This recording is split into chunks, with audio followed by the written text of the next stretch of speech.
Good day guys! Dahil nag-crave kami sa Sangyup at Hotpot, punta kami doon sa 24 hours.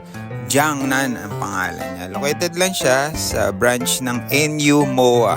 Kasi doon mismo siya sa building ng NU School. Ayun na, nakarating na kami. Dumating kami dito kasi 11:30 na. Bali tapos na yung Sangyup, Hotpot na lang siya.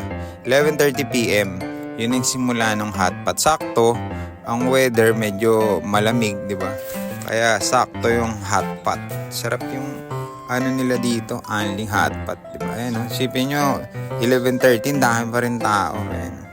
Diyan lang siya, tapat lang siya ng Conrad. Halera lang na simbahan sa MOA.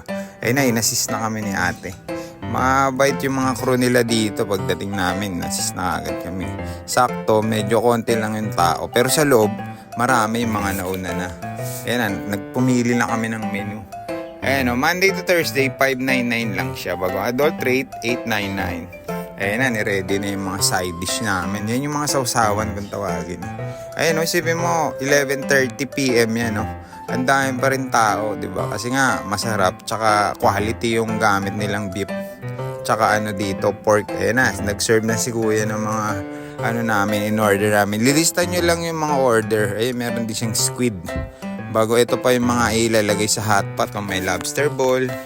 Kompleto siya, mayroon din lettuce. Bago meron din noodles. Ayan, kompleto siya. Ayan na nakulo. Merong spicy, tsaka merong hindi spicy. Dalawa siya ati.